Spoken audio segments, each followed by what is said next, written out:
Welcome to episode 2 of the Spoilercast series. I am doing an entirely different intro because I feel like it. Welcome to the Spoilercast series. Ooh. Spoilers, spoilers, spoilers! Oh, you paid for the entire seat, but you'll only need the edge. I believe last time I took it into an entirely seedy place where it was like, too hot for TV. Oh, late night couch style. Spoilercast. Yeah. It's a bit worrisome. Well, you were there at the time, so my fault you don't remember it. So yes, for those listening, this is the spoiler cast that we are doing, that we might do more of. I feel like it couldn't hurt. Of Captain America Civil War. Yes, which the new Marvel film. Correct. For about 2 weeks, until the next one comes out.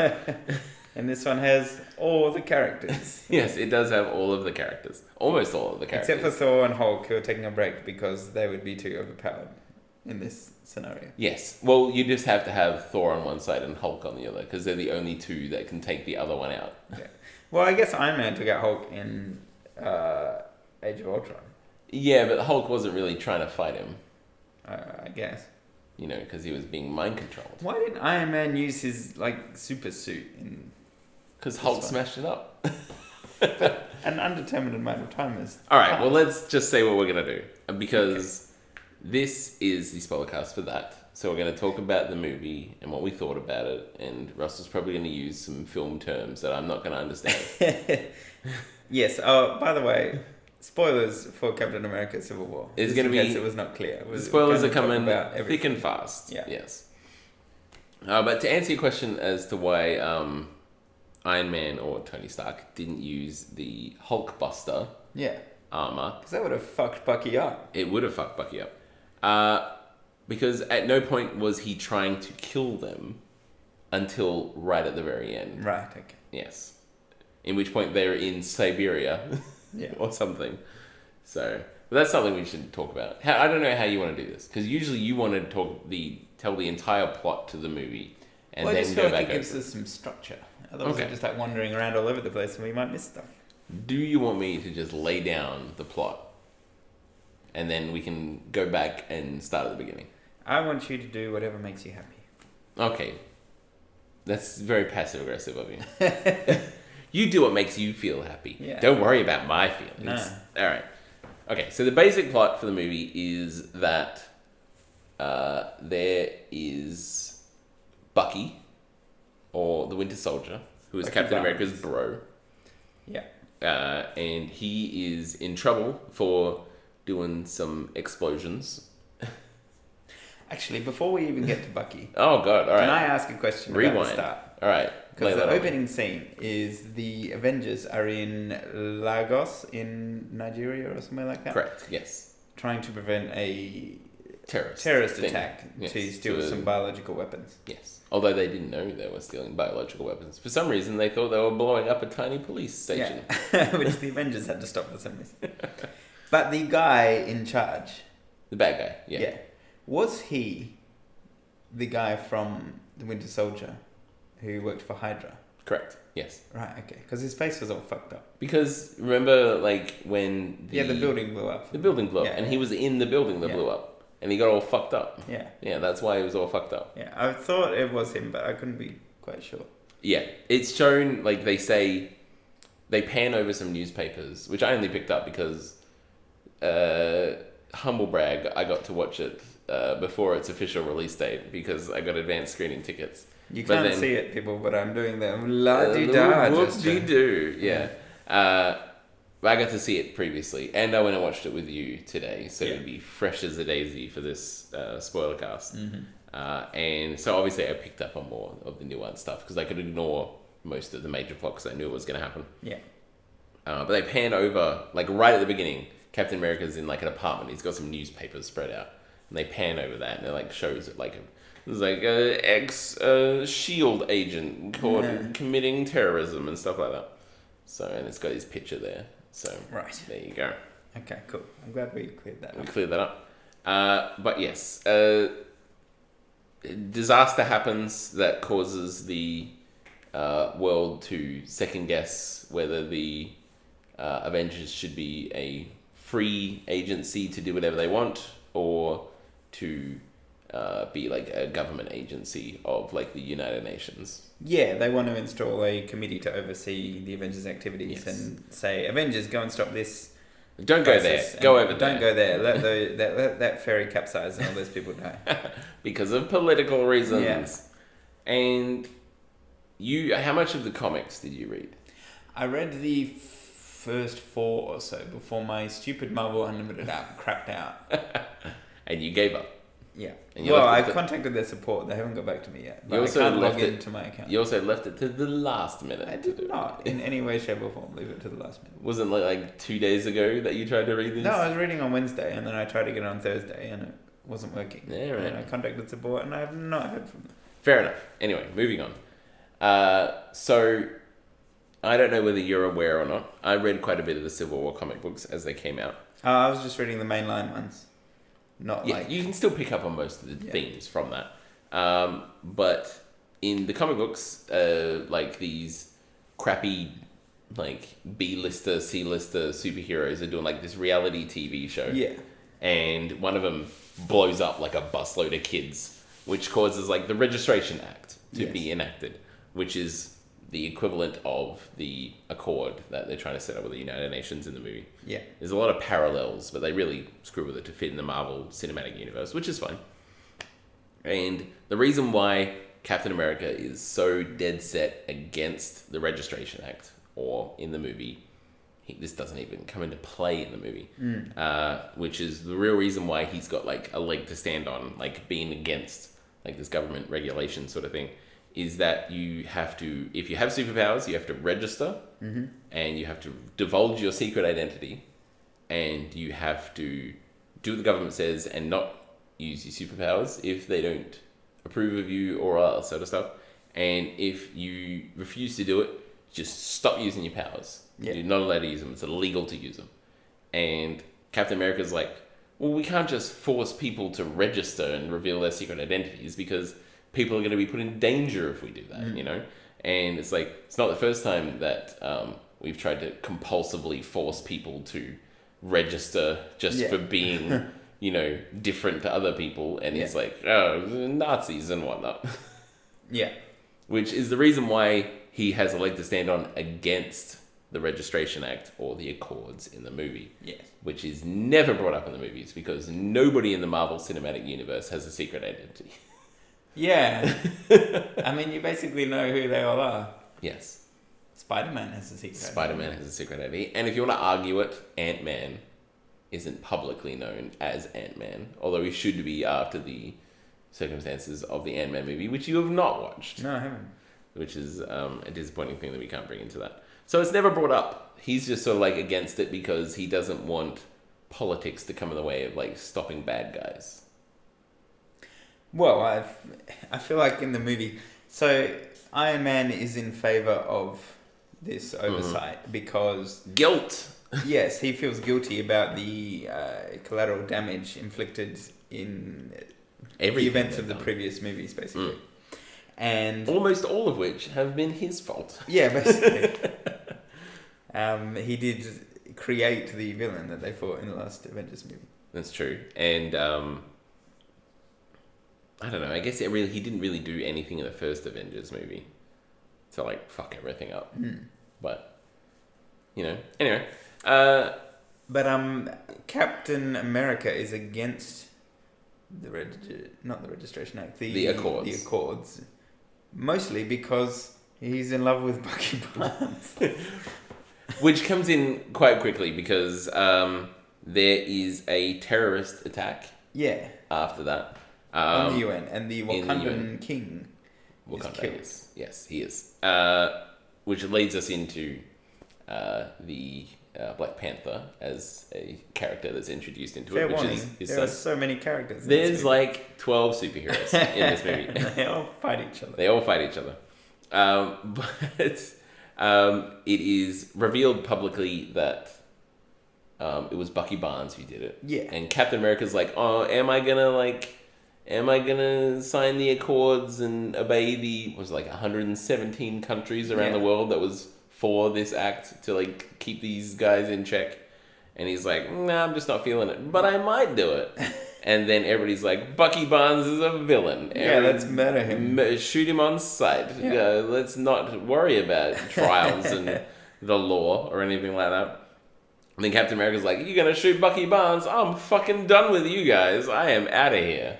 To be fair, though, it soon becomes clear that shooting on sight against Bucky Barnes is a very foolish idea because bullets are like magnetically attracted to his invincible arm. He does have a metal arm that seems impervious to all bullets. And like nobody can shoot around or past his arm. This is the same thing of like why people don't shoot Captain America's legs. Yeah. All right, but let's talk about the themes of the movie. Oh, the themes. Well, I feel like the plot is very convoluted, and if we try to explain the plot, we're just going to end up talking over ourselves and being all sort of nonsense. It's all about Iron Man feeling guilt about the things that have happened in the previous movies, and he wants to like make amends. Yeah. So he doesn't fight this sort of accord, and Captain America is all about freedom and doing the right thing regardless of what the government tells you to do. Yeah, and you'll never take our guns. You'll never take our guns.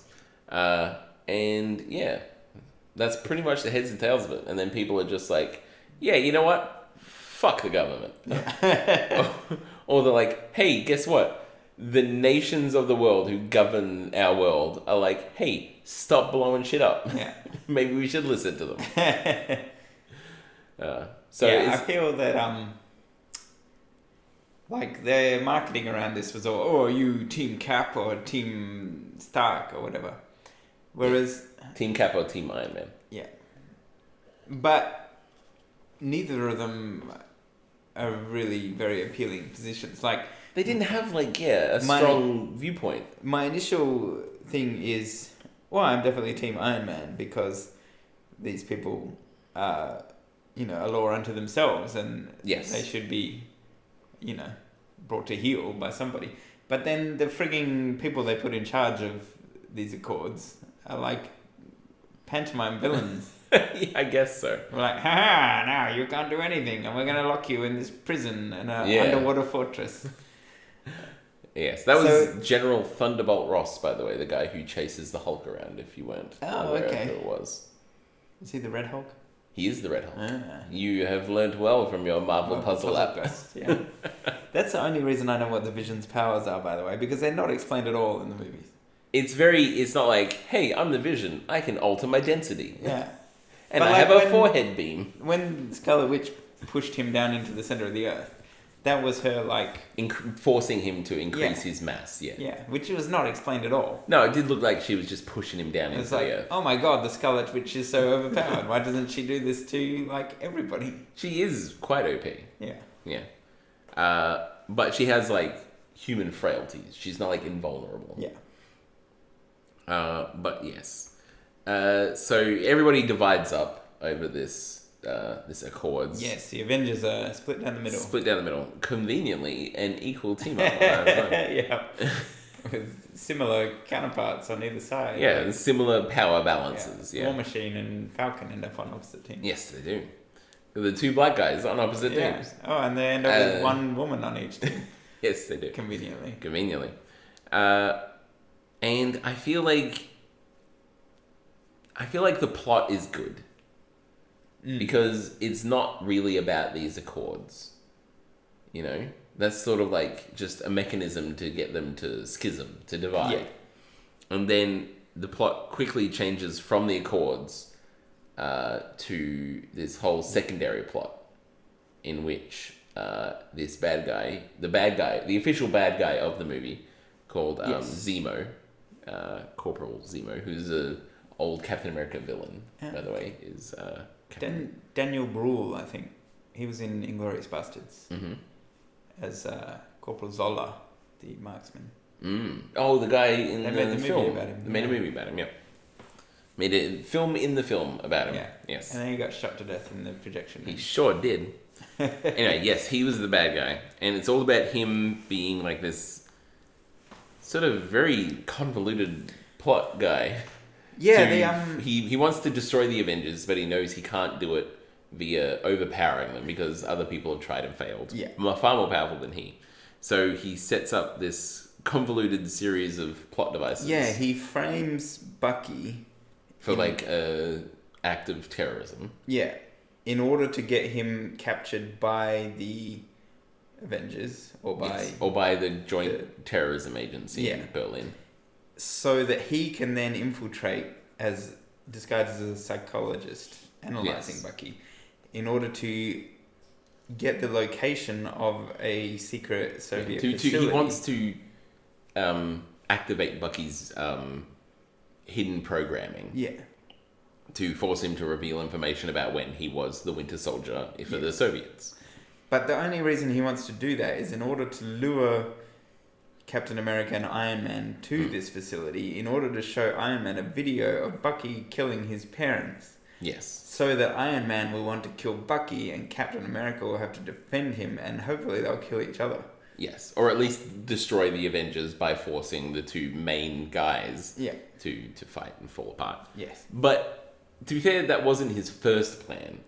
Because his very first plan was he found one of the colonels, I believe he was, who was in charge of the Winter Soldier program. Oh yeah, he was just going to ask him. He was going to tell me the information of the details of the night of the December, was it 16th, 1991 or something? Yeah. Which was the night in which the Winter Soldier killed Iron Man's parents. He was like, tell me of it. Tell me this information and I will... go there and... Not torture you to death. Not torture you to death by drowning you in a sink. And that would have been the end of it, But the guy was like, Hail Hydra, fuck you. Yeah. And then so he had to go through this big convoluted path of all that sort of stuff, which was, he succeeded. I don't know if you've ever read TV tropes. I try to avoid that side because it is a massive time sink. Yeah, it is. But... Back in the day when I had lots more time, when I was at uni, I would go on there just to browse stuff. And my favourite 2 pages were the Xanatos Gambit page and the Xanatos Roulette. Okay, I don't know what they are. Xanatos was a villain from, it might have been Gargoyles, or one of those old cartoons. Mm-hmm. And he always had the most ludicrously complicated plan. And whenever it seemed that the heroes had... unraveled his plan. He would go, ha ha, you've fallen into my trap. I could never have completed my plan if you hadn't done this. And there would be like another layer to it. And that's like the Xanatos Gambit, is a plan that relies on the heroes doing things that you couldn't possibly trust them to do. Yeah. And then there's the Xanatos Roulette, which is like the next level above it, which is just completely improbable stuff having to happen coincidentally so that your plan will work. And I feel like this guy's playing kind of straight into... that sort of territory, yeah. It's also the Doom stratagem. Because whenever anybody thinks they've defeated Doom, he's actually like, well, yes, of course, that's what I wanted to do. I planned it that way all along. Yes, it looks like you destroyed my country and killed me, but that was actually a Doom bot pretending to be me. And that country was America. Yes, no, but it's everything that Doom ever does is a long, overdrawn, engineered master plan to destroy Reed Richards. Right. So whenever anything happens, he's like, yes, everything is going according to plan to destroy Reed Richards. Yes. But I feel the plot, though extraordinarily convoluted, kind of worked because it was a bit of a spy thriller, if I had to categorize, an action spy movie. Because everybody didn't know what the truth really was going on. Yeah. And one guy was like, you're wrong. And the other guy was like, no, you're wrong. And it was like, oh, we were both wrong. And the audience is like, well, I have no idea what's going on. But yes. So the guy was trying to destroy the Avengers from within.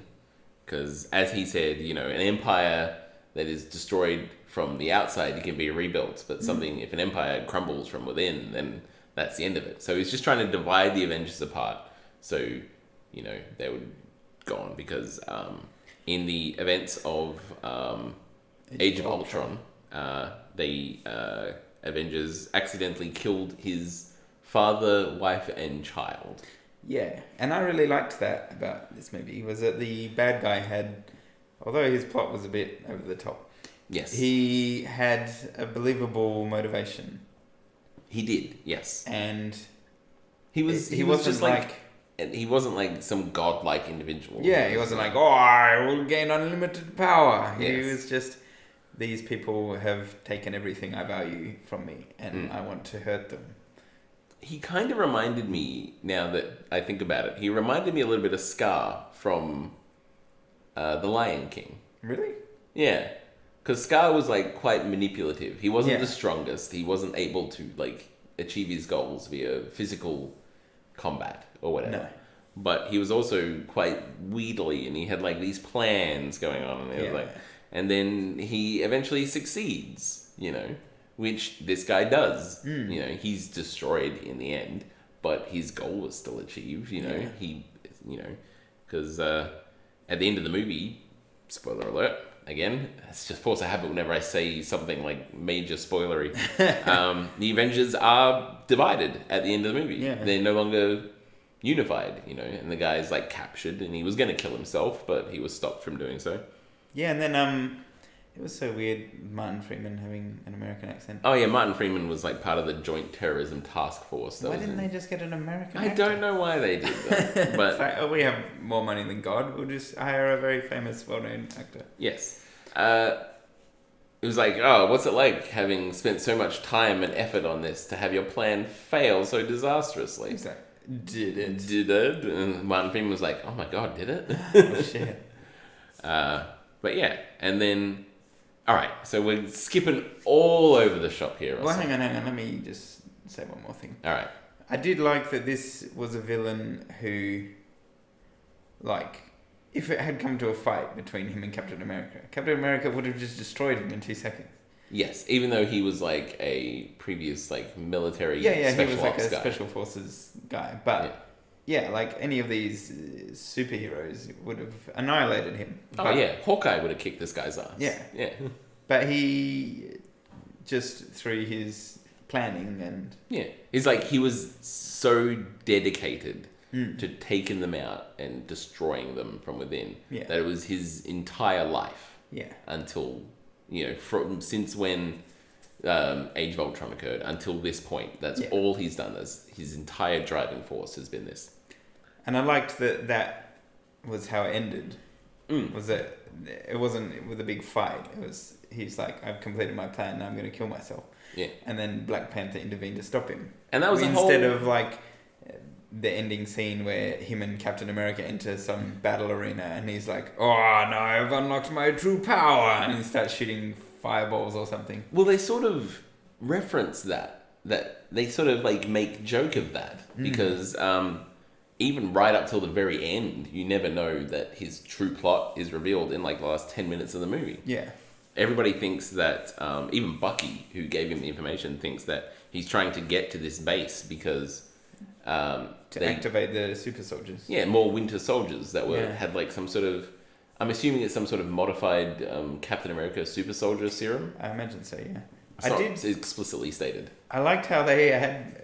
Earlier when that was like revealed as the plot, they had a flashback where Bucky fought one of these super soldier guys and lost. Got his ass kicked. Yeah. And then he thought, so now him and Cap are going to have to team up to fight this guy. Yeah. But no, they never fought it at all. Yeah. Like, so the way it starts out is that everybody thinks that Bucky has gone bad and has like started destroying stuff and being a terrorist again. Presumably under mind control, but... Presumably under mind, which is why Cap wants to like save him and take him down and all that sort of stuff, because he's the only one who can do it without people getting killed. Yes.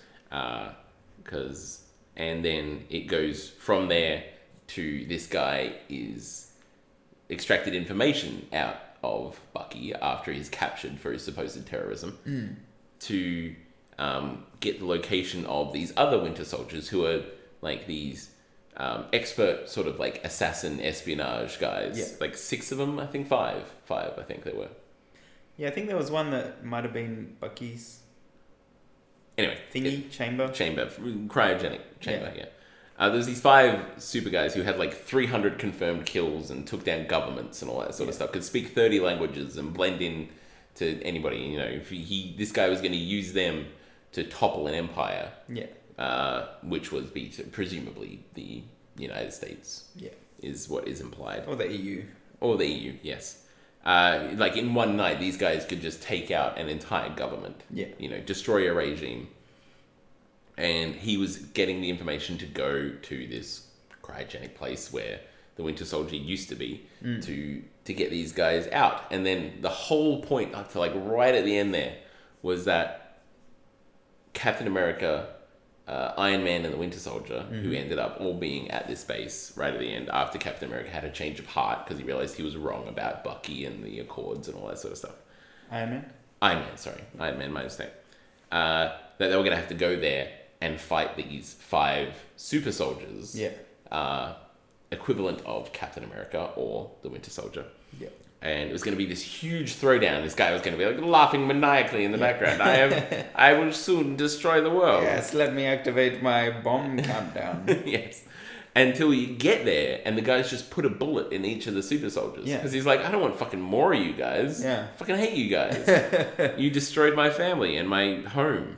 You know? And it turns out that he just wanted the surveillance tape of them, Bucky getting the super soldier serum, which is what Iron Man's parents were transporting on the night they died. For a security camera in 1991, it was incredibly well shot and like emotionally framed. And also it was like zooming in on like his dad as he's dying and stuff. It's cuts between the security camera footage from 1991. From like a roadside camera of some variety. For some reason. To like the actual footage of it happening. So you hear like his dad going like, leave my wife alone, don't kill her. And then, you know, he chokes him out. And then Captain America, Iron Man is like, I'm going to kill Bucky now because he killed my parents. And Cap's like, don't do it. It's not going to change anything. He was like, I don't give a shit. He killed my mum. You know, he's going to like... And then there's a big throwdown. And the actual final fight is between Captain America, Bucky, and Iron Man. Which was a real twist. Because I really was... Even when I first watched it, I was like, it's going to be amazing. It's going to be like 5 super soldiers. They're going to like throw down with this guy. Well, I was a bit confused because in the trailer, there was shots from that final fight scene. And when it didn't appear earlier in the movie, I thought, well, if Iron Man's going to team up with them, they've got to end up fighting. Yeah, that was a bit of a giveaway. Because it was featured quite prominently in the trailer. And it wouldn't be the first time that something shot and shown in a trailer wasn't in the movie. But that was quite an extensive choreographed fight scene that would not have made it in. And that was like the best part of the trailer in my mind. Yeah, when they're like, wow, this fight scene looks awesome. And it was awesome. Anyway. Oh, since we're on the topic of fight scenes, I think that fight scene was very good and well shot. But the earlier fight scenes, it's like watching the frigging Bourne Supremacy. I couldn't tell what the hell was going on. The camera's shaking all over the place. Yes. Oh my god, the first there was a bit of shaky hour, cam. It was a nightmare. Alternatively, there is of course the big fight scene with everybody there and everybody throwing down. Where the two different sides teaming up and just basically destroy an airport. Yeah, they really do. An emptied airport. Well, yeah, we are conveniently told just before that they're evacuating the airport. Yeah, because they somehow knew that they were going there to get away. They don't want a Man of Steel situation. Yes, it's true. But I think the big fight between the two groups were very well choreographed. Yeah, I liked it. It was well put good together. As well. Just in the early scenes, I found that shaky cam was very obnoxious. But it wasn't like they were just fighting to fight. It's like Iron Man had like a deadline to get these guys, his friends, back and stop on what they're doing. Otherwise, it was going to be like special forces and snipers and stuff were going to like start trying to take him out. Yeah. And so he's like, please just stop. You're not helping. This is just going to go horribly for everybody. You know, stop fighting us. Like, let us help you. You know, please stop. And Captain was like, I can't, because these fucking super soldiers are going to like ruin everything. They're going to kill hundreds of government leaders and all this sort of stuff. But even the reason why Captain America sort of like goes out there to like confront Iron Man and War Machine and Black Panther and all them is because he's buying time for them to find the Quinjet, the Avengers jet that Captain America and all them showed up on, so they can steal it and then get out of here, you know? Which I thought was like was good. The whole thing was like choreographed to like buy time so that they could further the plot and further their goals instead of just like a pointless fight. Yeah. Well, there's nothing inherently wrong with a pointless fight. No. One of the great moments of the first Avengers was when Iron Man and Thor decided to throw down. Yeah, that was pretty good. Yeah. Because it's a trope. It's a huge trope that when two superheroes or two villains or like superheroes team up to go fight, there's always like the confusion, which is like, who are you? You're a bad guy. Who are you? You're a bad guy. And then they throw down, it's like, wait, we're both good guys. And then they go off and fight the bad guys. Did you enjoy that, fans? I bet you did. Yeah, who would have won? Ooh, we'll never know. But it was full of like lots of nice references to the characters and their abilities. And like new abilities were revealed and new characters were revealed in that fight. And up until that point, I was getting really concerned that this wasn't really like a Captain America movie. It was really like Avengers Light. Yeah, Avengers 2.5. Avengers 2.5. Because every Avenger was part of it and everybody was getting screen time. Except Thor and Hulk. Except Thor and Hulk, who are... well, Thor's in Asgard, dealing with the upcoming Ragnarok in his next movie. And Hulk is off being a whingy bitch somewhere. Planet Hulk. Planet Hulk, yes. Have you read Planet Hulk? No. Oh, it's very good. You should read it. Yeah, I've heard. Probably from me. Well, the general internet says Planet Hulk is good. Planet Hulk is good. Yes, but up until that point, it was like too much going on. It was like, oh, how are we gonna?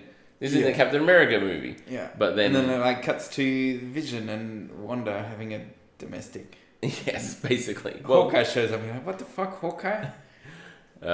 Who did not feature prominently in the movie. No. But then it's like all a plot device to get Captain America and Bucky out of there. Well, essentially it was initially to get them all out of there. Yeah. But then they realized that wasn't going to happen. They were like, Captain America, just get the fuck out of here. So we will take the fall for this. We'll take it so you can save the day. And then it was just, the whole cast was like, down to like 3 dudes from that. So I feel like that was a good move on their part because it was getting very complex at that point. Yes. But we got to see 2 characters in the fight scene, 2 comic reliefs that haven't really been part of the larger cinematic universe. Well, and another new character as well. But yes. Your comic reliefs would be? Ant-Man and Spider-Man, who showed up. And Spider-Man, I feel like, was a great addition. Yeah, he really gave the movie a boost for me. Up to that point, I was starting to get worried that what I thought might happen was going to happen, which is that it would be two-way down with characters and melodrama. And it was quite collapse under its own weight. But then Spider-Man really lined up proceedings. Yes, and they I feel like just as it was getting, you were like, enough with all of this. Who to trust? And like, you betrayed me. I used to be your friend, Captain America, and all this sort of stuff. And then like Ant-Man shows up, and he's like, oh my God, you're Captain America. This is great. I know you. You're good too. Yeah. Hey, how's it going? And then you get the comedy effect of whatchamacallit, Spider-Man as well. Yeah. And they portrayed Spider-Man so well. And I've never really liked any of the Spider-Man movies. Well, I mean, I did like the first Spider-Man movie, and the second one was good. I'm talking about the Tobey Maguire one. Yes, of course. Not the rest of them are garbage. Yeah. First 2 are good, rest are garbage. But I didn't really like Spider-Man in them. Because he was always so... Oh, great power, great responsibility, blue, blue, blue, blue, blue. Angsty. Yeah, and they really blew over the whole, how are you Spider-Man? Where did your powers come from? Yeah. He's just like, Iron Man is just like, so what's your deal? How did you get powers? He's like, it's complicated. Yeah. And that was the end of it, and they just fucked off. Thank God. I really hope that his movie is not the fucking origin story. Because everyone knows how Spider-Man became Spider-Man. Yeah.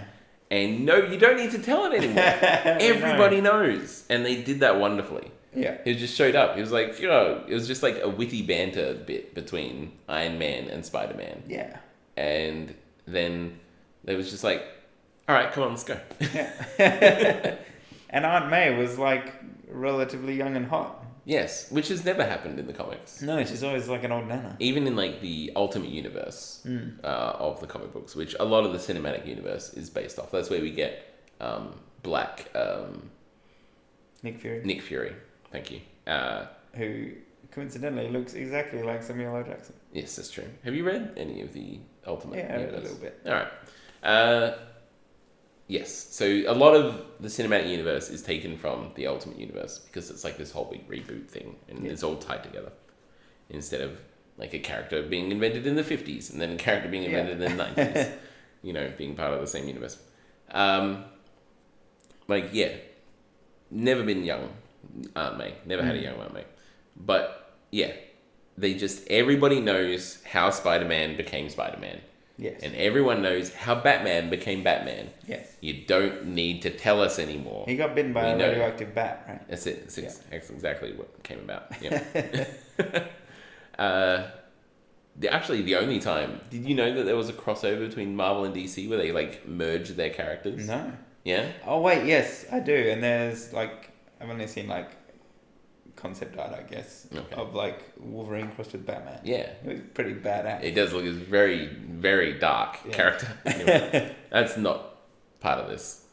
But yeah, it's just... Did Spider-Man merge it with... I don't know. It's only existed for, like, 4 issues. Right. Or something. Don't quote me on that. But yeah. And I feel like I'm doing a lot of the talking here because I know like the backstory of all this stuff. No, go for it. This is your wheelhouse. This is my wheelhouse. But yeah, and I loved like all the notes to Spider-Man and his abilities and all that sort of stuff. Yeah. Because I do have like a couple of nitpicks. But he is super strong. Yeah. And then he is like just such this young guy in Captain America. Iron Man, is just constantly going like, he's like, what do I do, Iron Man? What do I do? What do I do in this fight? And he's like, just stay back and fucking web people. Like, don't get engaged. Don't get in the business. Otherwise, you're going to get hurt. And you're like fucking 15, you know? But then he jumps in. And he jumps in and starts fighting anyway. Yeah. But he's like, I've really got to impress this incredibly rich, brainy guy who I idolize. Which, in the Civil War, Spider-Man also sides with Iron Man. Yes, I did read that part at least. And it was like a big PR coup for his side that Spider-Man revealed his secret identity. Yes. And if Spider-Man, who had the most closely protected secret identity, would reveal it, then why won't the rest of you? Yes. There was an amusing cutaway to the newspaper offices where the editor J. Jonah Jameson passes out. Yeah, that was really good. It's like, oh my god, that all got retconned out. By the way, he's really? got a secret identity again. It involved him making a deal with the devil and giving up his marriage to Mary Jane to like retcon, so he wasn't. It's very complicated. Because they just wanted him. They just didn't want him to have a public identity. No, they just didn't want him to have a public identity. Okay. Because that's like a huge facet of the character. Yeah. Anyway, but yeah, he joins up with Iron Man, and so that's like thematically appropriate. But his fight scenes were so well done because it's exactly how Spider-Man fight scenes should be, which is him just sort of cracking wise and like leaping around and like doing all sorts of crazy stuff. And they made him like as strong as he should be. Which is very strong. He can lift, like he can bench press a car. Yeah. You know? So there's this great moment where he has to take on the Winter Soldier and Falcon, yes. And like the Winter Soldier just tries to punch him. And he just catches his fist. Yeah. You know, this guy who can like punch and kick Iron Man around the place. Yeah. And he just like catches him. He's like, "You've got a metal arm. That's so cool." And like, he's fighting both of them at the same time and kicking their asses, basically, essentially. And like, even the Falcon's like, usually we don't talk this much when we fight. And he's like, "Oh, I'm sorry." Have you ever been in a fight before? Usually there's nothing this much talking. It's like, "Oh, I'm sorry. I'm just trying to impress everyone." But there is one part that I had a problem with, which is that eventually it's Spider-Man versus Captain America. And he does the thing where he's like, webs the shield, and Captain America like shields his upper body with it, and then he just webs his leg and fucking flips him out. Yeah. He's like, yeah, I got told to target your feet because you're a fucking idiot, which is great. And what was I gonna say?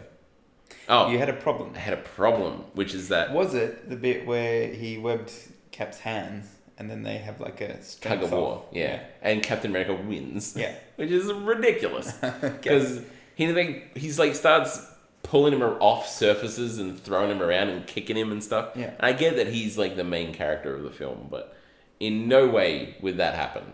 Right, like Captain America could probably beat Spider-Man in a fight, but not in like a straight strength off. Okay. It's just not going to happen. You know. And he just pulled him off the ground where that's his whole deal, is sticking to things. Yeah. Yeah. But anyway, that was my only quibble with the fight. But yeah, I don't really have a problem with the main fight other than that small dealy. Well, I have a question. Well,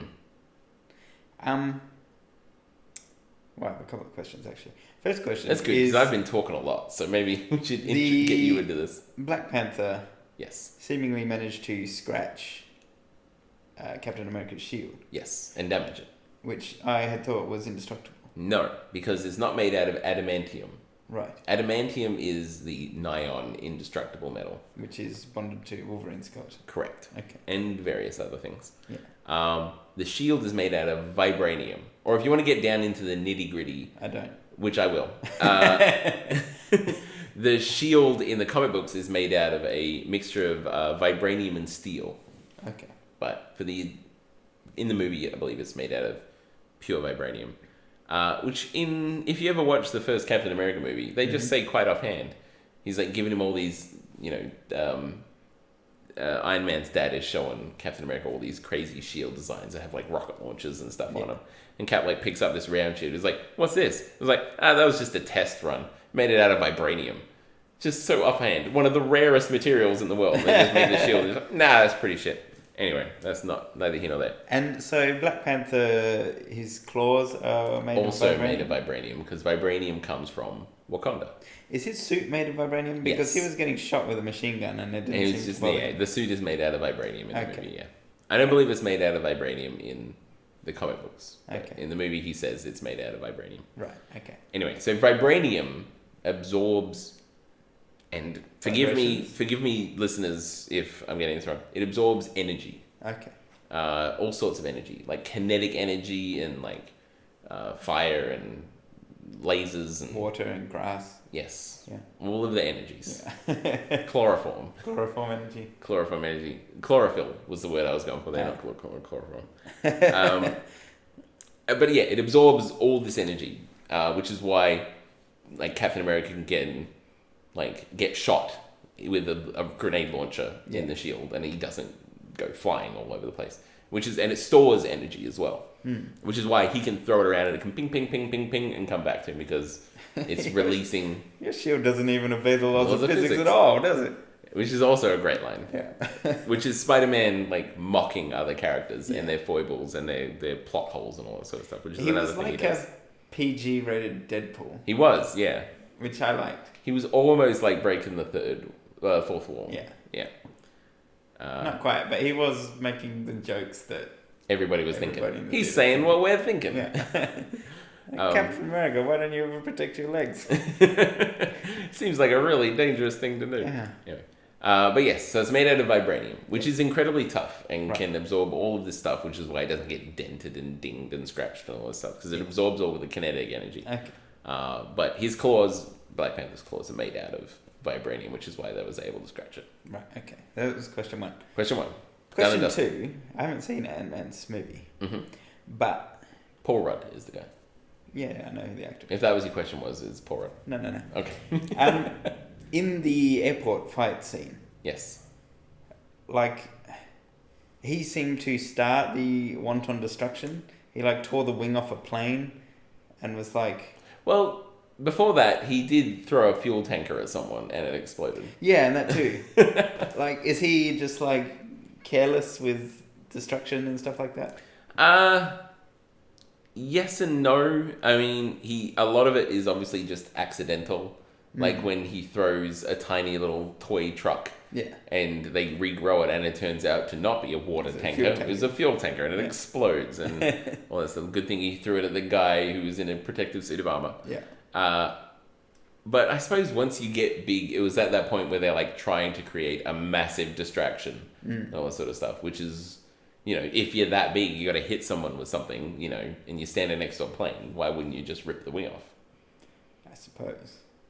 But the Ant-Man movie it actually involves quite a bit of wanton destruction. Yeah. But so does pretty much every Marvel superhero movie. But it's much more of a light-hearted comedy romp than this sort of movie, I guess.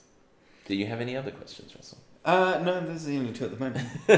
I do have a question from the comics. Go for it. Now, in the comic of Civil War, there's a lot of characters that don't feature in the movie, either because they belong to other film companies like the X-Men, or they haven't been introduced to the MCU yet, like Doctor Strange and Luke Cage. And he's in the TV shows. Yes, but he's not in the movie. No. But he was a major part of the Civil War. Yes. There is a character called Yellow Jacket who features quite prominently, and I have never heard of them before. Him, not them. Him. Well, are they even a man? I assume so. He is a alternate identity of Hank Pym, who is Ant-Man. But not in the movie. All right. Why is Ant-Man basically not Hank Pym? Hank Pym is the creator of the Pym particles, which allows things to shrink and grow. Right. The guy who plays Ant-Man in the movie, Paul Rudd, he's not Hank Pym. Okay. Right. He's like the next... Scott Lang? Scott Lang, yes. Okay. Who is one of the Ant-Men. Because it's not like it's a fucking franchise. It's just like the next guy in line who has gotten the powers. Right, okay. But Hank Pym, who is Yellow Jacket, and some other guy, I can't remember, basically has a bit of a... The reason why he is an Ant-Man is because he's got a bit of a sordid history as a wife-beater. And whose wife is the Wasp, if you're not... I don't know. No, it's okay. The Wasp is basically this girl who can shrink down. Part of the original Avengers team. Don't worry about it. And he tends to have these psychotic episodes where he does horrible things. And the guilt of it causes him to... It varies from comic to comic, but traditionally it means he goes a bit crazy and has this alternate identity, or he like reinvents himself. Right. And he'll become this guy called Yellow Jacket, who is much more ruthless and is quite happy to, from the original perspective, he'll like be killing people, but he's actually just shrinking them down and putting them in a prison or something like that. Right. But yes, essentially it is a alternate identity of Hank Pym, who is Ant-Man. Okay. Which is why he has remarkably similar powers to Ant-Man. Okay. Oh, good. Thank you for clearing that up. All right. Good. But yeah. Overall, we're getting to the point where we should start wrapping this up. We've been talking for about 50 minutes. That's a bit crazy. There is one thing I wanted to cover. Is that the real question of this movie is not whether superheroes should be registered and controlled or not. The real question is whether Bucky Barnes deserves to live or deserves to die. Yes, that is like a large moral point here. He's like on the run throughout pretty much the entire movie because of his horrible, horrible war crimes. Yeah. Of which he remembers all of it, which is revealed in this movie. Yeah. But he can be at any time... He's like he's a super agent. Yeah, he can be controlled and forced to do anything, including murder, terrorism. Yeah. He's basically a Jason Bourne. Yes. And he has committed countless murders and many assassinations. Yes, throughout his life. And he's better now. I don't think he is. I don't think he is. And the reason Captain America wants to protect him so badly is because they were friends. Yes, also because he feels he shouldn't die because 70 years ago. Being mind controlled and forced to do horrible things by Hydra. Yes. Or the Soviets, whoever you believe is in control of all that sort of stuff. Do I think that he should live or die? Was your question. Eventually, in the comic books, Bucky Barnes is reformed and takes over being Captain America for a while because Captain America dies, which is something that didn't happen in this movie, actually. I'm glad you brought that up. In the comic books for Civil War, Captain America dies. Man, you spoiled it. Well, you fucking can't read it at the moment anyway. He legit dies, for like quite a while. Wow. Yeah, eventually gets brought back. But for a comic book death, he's dead for a while. Yeah? Yeah. I believe Sam Wilson also acts as Captain America at some point. Yes, I believe so. That's not during the Civil War, I believe. Right. But thematically, Thor is also not around for the Civil War. So he's dead during the Civil War as well. Enough dilly-dallying. Enough dilly-dallying. Make a political standpoint on this. Yeah. Do I believe that he should be killed or held responsible for his actions? What do you think? Question? What do you think? If you were in Captain America's position, would you go to such lengths to protect Bucky? He's my best friend in this scenario. Well, yeah. I mean, I guess so. I don't know why, because you haven't seen him in 70 years, and when he did turn up, he was a mass murderer. Well, there was extenuating circumstances. Yeah, I mean... Also, one of the only people who he has a connection to his past through. Yes. Anyway, do I believe that he should be killed or held responsible for his actions? Or would I have done what Captain America have done? Yeah. I'd like to think that I would, because there was a whole conspiracy to get him killed, and Captain America knew about the conspiracy, which is why he was trying to save him. But I don't think he should be held responsible for what was done. He was a victim. And I suppose it doesn't really fall into the category of like punishing war criminals because, no, my superiors told me to shoot that guy. That's not really the extent of it, is it? Because he didn't want to do those things. He was legitimately had no choice. He was like hypnotized and like psychologically destroyed and then rebuilt back up and then wiped again and built back up until he's like a blank slate that they could just like force to do things. Yeah. So now that he's got his official memories back, due to being hitting his head when he fell in a helicopter. Is that why? Did you spot that? No. When he's choking, at one point Captain America holds a helicopter onto a helipad. Oh, that was his total like, this is why I've been working out so much. Yeah. Pose. Which I feel is also kind of ridiculous. Helicopters generate a lot of uplift. Apparently not that much. Not that much. But then Captain America crashes. They crash the helicopter onto the helipad. Yeah. And when he's trying to like get to Bucky, Bucky grabs his throat and like starts choking him, and then the helicopter falls into a river or a canal or whatever. And for a fraction of a second, as they hit, it's like literally the span of like half a second. You see Bucky's head slam forward and crack the windscreen, and then he wakes up, and the next scene he's got all his memories back. I didn't notice that at all. Yeah, I spotted it the first time, but I was paying closer attention the second time. Yeah. But yeah, you didn't think it funny after like he's been activated as sleeper agent. Then next time you see him, he's like, "You're Steve Rogers, and we were friends, and your mum had terrible sneakers, and you had shoes that had newspapers in them." Yeah, no, I didn't really think about it. Didn't question it? No. Yeah, see eagle's eyes over here. But yeah, so I don't think he should be held responsible for his actions. What do you think? I think weighing his life against the destruction of the Avengers, the destruction of that airport, the paralyzing... billions of dollars worth of damages. The paralyzing of Rhodey. That was not his fault. That was the Vision's fault. The Vision took the shot. Yeah, but if Cap hadn't flown off, then that wouldn't have happened. So wait, this is like the same thing with The Martian. You're like, it's too expensive. Just fucking leave him there. No, I would have left him there. Maybe I'm just a ruthless. You're a bit person. cynical, yeah. Yeah. But I weighing don't all think of those factors in play. Bucky's shitty life is worth trading all of that for. Okay, well, remind me to never get in a situation where you need to weigh property value versus my life.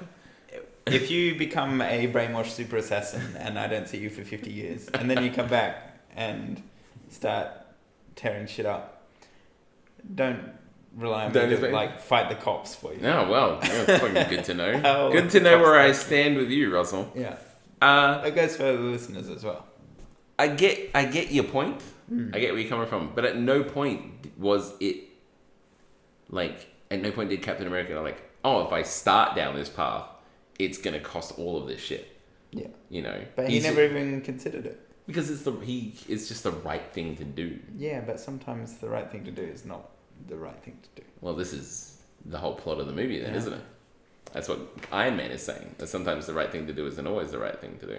And I liked that the way they ended it with, the bad guy just being a guy and him killing those super assassins. So it really made this more of a question. If they had to go there and fight these super soldiers, then you would have thought, oh yeah, Captain America was definitely right, because otherwise, if Iron Man had got his way, then these super assassins would have rampaged around. But as it was, it really was just that personal decision for Captain America.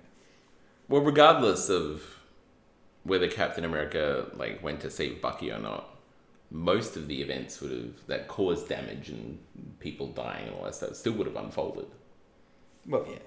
So, regardless of whatever was done, whether he decided to go save Bucky or not, that guy still would have blown up that building, and he still would have set off that EMP and all that sort of business. So which you pointed out was the most improbable part of his plan, was relying on a courier to deliver something at the exact moment. Yes. Was it in Berlin? I believe it was in Berlin. Yeah.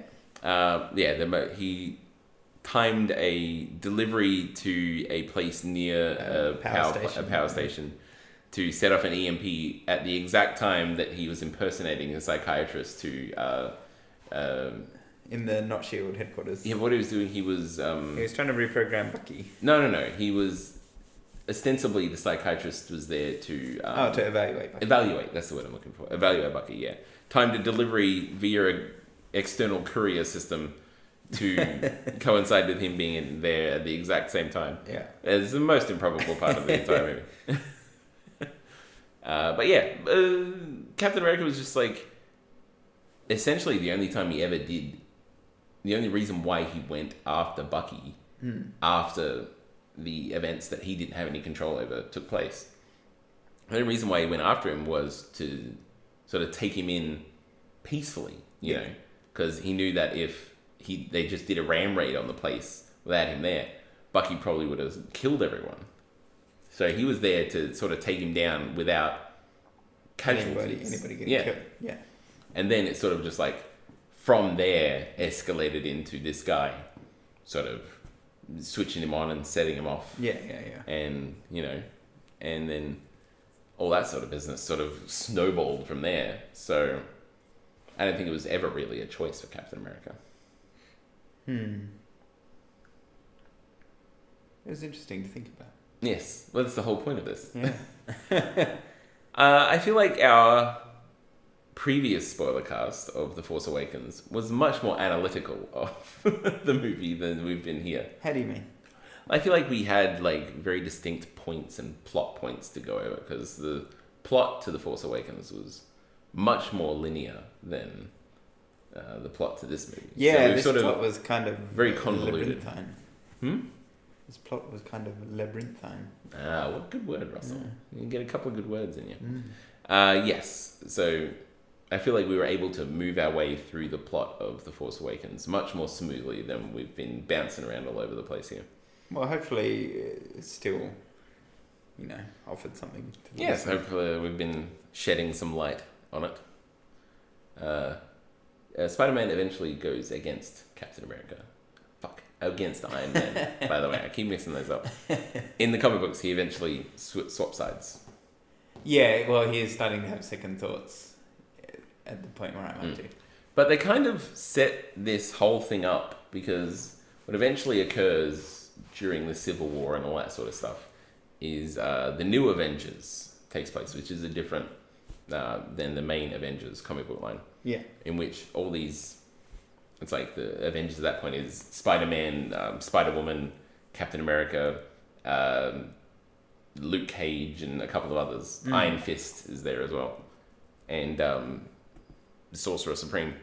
So I feel like they're sort of setting that up as like theoretically like the Infinity War, Avengers Infinity War, which is coming up, which is the next big one. Might involve. God, I'm not looking forward to that. Which might involve a different lineup of Avengers than we currently have, which might even have Spider-Man in it, or Luke Cage. Very unlikely. Possibly Sorcerer Supreme. Doctor Strange. Yes. Yeah. Possibly. It's possible. Probably not very likely. I'm pretty sure they've already started filming Infinity War. I wonder how they're going to bring Hulk back. If they're going to have... Hulk, fun fact, is going to be in Thor Ragnarok. Oh, okay. Well, that's how they're going to bring him back then. Yes. I was wondering if he was going to appear in any of the movies in between. He's not... Hulk isn't good enough as a character, like fleshed out as a character enough to have his own film, I think. It's always failed. Yeah. I feel like it could work, but then other more experienced film creators have thought that. It's true. And that has not worked. And it has almost ruined their careers. Yeah. But yes, in the comic books for Thor Ragnarok, he actually takes Captain America and Iron Man to Asgard as like his backup. But in the new one, he's taking the Hulk. So there you go. It's gonna be, they're gonna go off and have a buddy movie. And bro out. Buddy cop movie. Anyway, that's neither here nor there. It's got nothing to do with Captain America Civil War. What would you give this movie as a rating out of 10 Captain America shields or 10 Iron Man helmets? I'm a bit torn between 7 and 8. I definitely got more out of it the second time I saw it because I knew the plot, so I knew what to look for of what was actually happening. Yeah. I think I will go for a 7. Okay. Because it had a kind of shaky start. It did have a bit of a shaky start. The camera work and the structure of the film. Correct. But it really picked up in the middle with the Spider-Man stuff, and then towards the end when the plot became clear. Yes, and everything sort of like clicks into place. Yeah. And I feel it's like one of the movies where the first time you watch it, you'll never get all of the bits and pieces. It really requires a second viewing to understand all of the nuances of what's going on. Yeah. I do wonder if it might benefit from like a director's cut or something, because there's a lot of scenes in the start which are sort of like disjointed from each other. And they end up traveling to like 19 different places. Oh yeah, we didn't even touch on that. Every 5 seconds and you like London, Madrid, wherever else. Berlin. Bucharest. Present day. Yeah. 1991. It's like, God, is this really the best way you could have edited this? Yeah, we didn't really touch on that, but it really is Avengers World Tour. Yeah. Avengers 2.5 World Tour for most of the movie. But it really does pull itself together right as you mentioned, about halfway. Ties it all up. How about you? Are you handing out Captain America shields or Captain America helmets? Again, in the comic books, I was all behind Captain America because... Which Captain America do you mean? Which Captain America do you mean? The actual Captain America. Okay. Steve Rogers. Yeah. Because of his, if we force people to register, it's like governmental registration of people is always a bad idea. Yeah, they're like pro-freedom. Pro-freedom, all that sort of, people should be free to do what they want within their liberties. And the risk of people getting hunted down by bad guys and all that sort of stuff. But in the movie, again, I'm really... just bleh on the sides. The sides isn't really important in this movie. Yeah. Because it starts out being like this huge, big decision, but it eventually just fucks off. Yeah. But I would give it an 8 out of 10. Yeah. Because I've seen it twice. So I feel like that is really what kicked it up a little bit, a couple of points higher. So yeah, this has been our spoiler cast, which has gone on for a bit longer than I expected it to. At an hour or so. It's pretty solid chat. I feel like we got some work done. It was a bit hither and yon, swings and roundabouts, but I feel like we touched all the major plot points. desperately trying to think of a plot point we didn't touch on, aren't you? Yeah, I feel like we must have covered everything. There's a lot of nuanced stuff that we never really touch on, like the relationship between Wanda Maximoff and the Vision and stuff like that. Yeah. But that's fucking barely in the movie, so there's no point really talking about it. Quick question. X-Men Apocalypse trailer. Yes. Isn't Quicksilver just the most OP guy? Yep. So surely he will render any fights trivial in the Apocalypse movie. Dealing with a speedster is usually one of the most difficult things. Yeah. Because he's so fast, you can't hit him. Yeah. And there's usually some sort of convoluted, like, oh, I made the ground shake and that has caused the speedsters to fall over. Now I've got a hold of you. You can't get away. But it is pretty common knowledge that the most powerful individual in the Justice League is the Flash. Yeah. Because he's so ridiculously fast. Yeah. And he can like destroy matter by phasing through it. And he can do a infinity mass punch where he moves so fast, faster than the speed of light by several orders of the magnitude, that he can punch with infinite mass. You know, and all that sort of stuff. But yes. Anyway, a bit off topic. But we'll get to that in our theoretical next spoiler cast. X-Men Apocalypse cast. Yes. So, yes, this has been our second spoiler cast, which is going to have to replace our first spoiler cast, which is in our pinned post in our Spotify category list. SoundCloud? We're not on Spotify. Sorry, SoundCloud. My apologies. If only we could get on Spotify. Get that money. Yeah, get that sweet 2 cents. 2 cents dealio. Yep. I hope you enjoyed it. I hope we gave you some sort of insight onto the movie that you weren't previously aware. And I apologize that Russell probably spoke for 10 minutes throughout this entire hour. But, yes. So, if you enjoyed this, come on back next time for another episode of either normal Popculture Pontification or Popculture Pontification Spoilercast. Yeah. We've not really nailed down how to do the intro and outro. No, we haven't. So let us say good night. Good night and sweet dreams. Farewell and sweet dreams. And say to your mum that you love her because she tries her best.